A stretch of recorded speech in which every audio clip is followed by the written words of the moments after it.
Hi guys and girls on YouTube, welcome to my channel. In this little video we're going to be taking a look at one of the best selling TVs from the mid 1990s. Now there were a few things that made this a bestseller.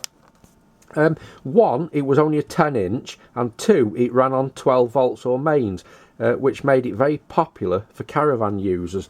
Now to give you an idea of the size of it, if I put the cup at the side, you can see that it's not much bigger than the cup. Now this was a very big seller, and not only that, the actual price of it was considerably cheaper than a few other 10-inch sets on the market at the time. But all these sets suffered from exactly the same problems. Time and time again, the same problem kept reappearing. So in this video I'm going to show you why that this holds a lot of memories for me. So let's cover two of the most common faults this set had. Well, first was the DC socket on the back. Because when it's used on mains, two of these contacts act as a switch and they pass the 12 volt through to the telly. Now it's 12 volt at quite a high current. So what had happened is this very poor quality small DC socket, not designed for carrying a high current, would melt, and it completely melt and the set would go dead. That was one of the common problems, but there was a much more bigger problem with this set. So this was the biggest problem with this set, the regulator block. These didn't last 5 minutes. As you can see, it's only got 3 terminals. It's got in, out and earth. It's potted with epoxy resin. I'm not just sure what for, either to stop you looking in it or to stop you repairing it.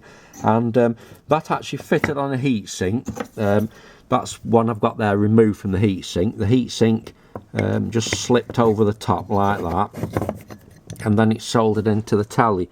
Now these, anybody in the mid 1990s will remember these. We were changing these every other day in these sets. In fact, I've got quite a few old ones here that I've saved out of TVs, and there's a reason these have still got the heat sinks on, because when you bought this, you just bought this bit on its own. You had to fit that to the heat sink yourself. So just stop the camera and we'll move on. Now back in the 1990s I had lots of reps coming round because I had a shop. There were reps selling electronic components, and one of the biggest companies was a company called Willow Vale Electronics. Now anybody in the trade, if I just move the cup there, anybody in the trade will remember Willow Vale Electronics. It was one of a really big dealer, and they were agents for Sharp, JVC, most TV companies they were agents for.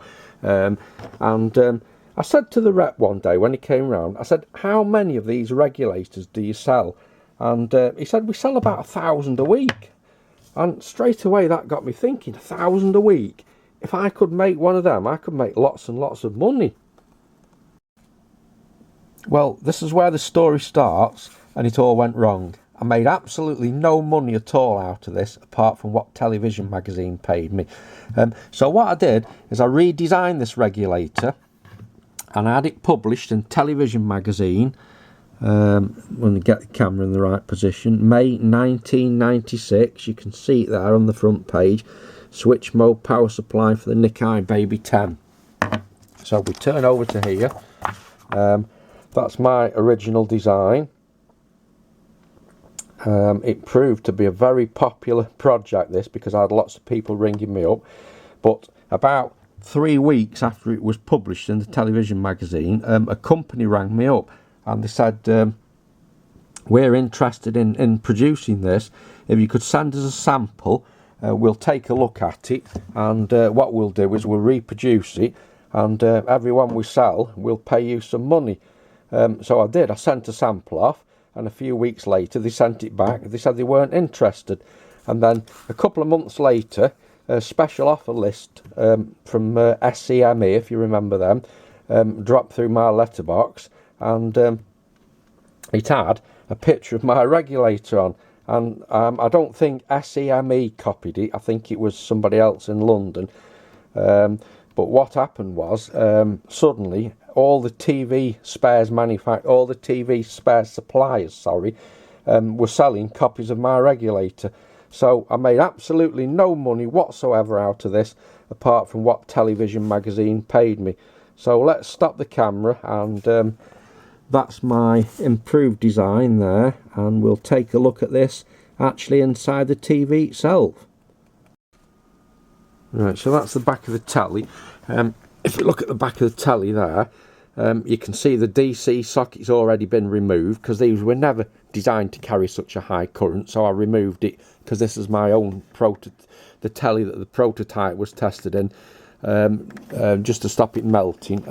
If you look on the sticker on there, somebody's put IC802, it's actually IC402, so at some time in its life this has already had a new regulator in. Let's get the back off it and run it up. Now down there you'll see the regulator. That is the exact one that appeared in Television Magazine. This is also the set that was tested for months on end to make sure it was reliable. Just get rid of that. I'm trying to get more light on there, but I can't get the camera in. You can see it's dated there, 1996. That's a picture of it in the magazine.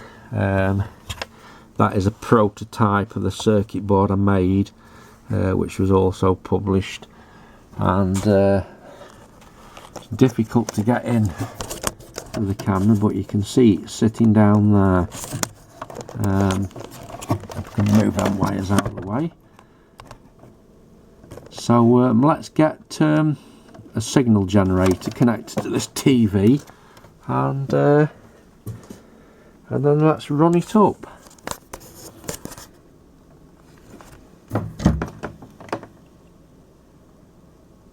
Right, okay guys, I'll just stop the camera while we get the signal generator on.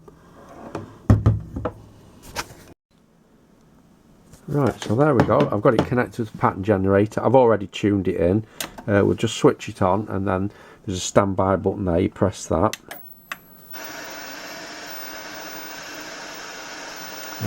That's the telly on. Let's switch the pattern generator on. Crosshatch.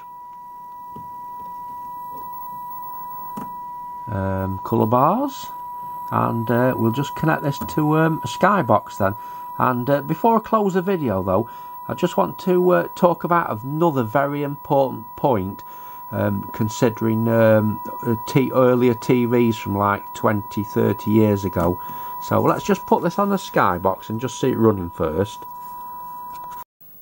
There we go, that's a little set connected to a skybox. Let's display a picture on it.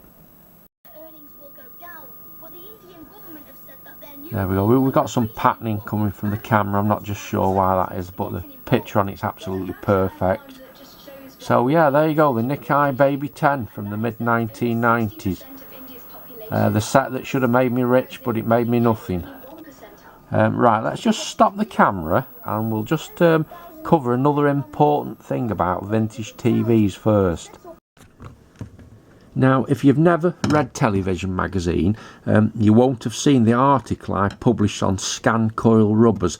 But this doesn't just affect this set, it affects many different sets, and I don't know why, but let's just move in the camera. And this is something you must watch out for if you've got vintage colour TVs. Now the problem concerns the scan coil rubber. It's this rubber wedge here, there's 3 of them, and the positioning of these is very critical because it alters the purity. Now this rubber here, you can actually see it's got red tape on. I'll come to that in a minute. This rubber, it undergoes, over the years, it undergoes some chemical change and it becomes electrically conductive. Now, the way to see if it's electrically conductive, if you touch it, it should have a very soft, rubbery feel to it. If it's gone very hard, like this one has, you can tap it's hard. If it's gone very hard and shiny, it's actually undergone a change and it becomes hygroscopic, it absorbs moisture. Now what actually happens is, because the scan coil rubber is touching on the line coils in here, the moisture eats the copper insulation away, the varnish, and it causes the scan coils to have shorter turns. So what I used to do with these rubbers, because you could put new ones in, but you never knew if the new one would undergo the same chemical change as the old one. I used to take these out and put a piece of PVC insulating tape between the actual the scan coil rubber wedge and the inside the line scan coil, and that prevented the problem. So it's still got the faulty wedges in, but there's no contact between the hydroscopic rubber and the actual insulation for the frame for the line scan coil. So let's just stop the camera and I'll just give you a quick little demonstration. Right, so there we go, with camera set up, it's in focus. I've got my flute meter set to ohms. What we're going to do is we're going to probe the rubbers with these two probes and watch what happens on the meter. So I'll put one on the top of the scan coil rubber and I'll put one on the front. And if you look there, we're reading, well, it's varying, it's 15 megs. But if we move the probe around, we're getting different readings.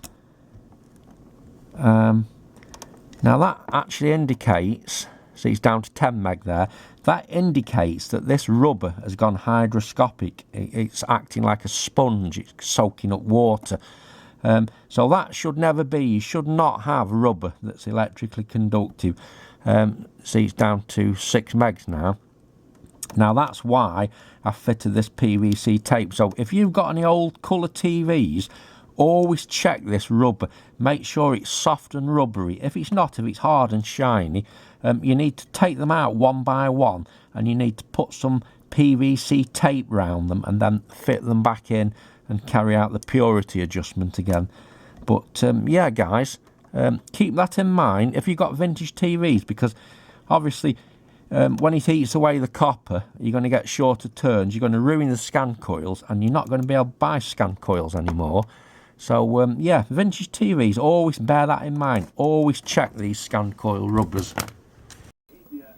Well guys and girls, if you like my channel, please subscribe for some more. I've been mending TVs now for that long that I've got many stories and interesting things to show you and tell you. In fact, I could probably make a video every single day if I had time. So yeah, just subscribe to my channel. And many thanks for watching, everybody. That's the Nikkai Baby 10 from the mid-1990s.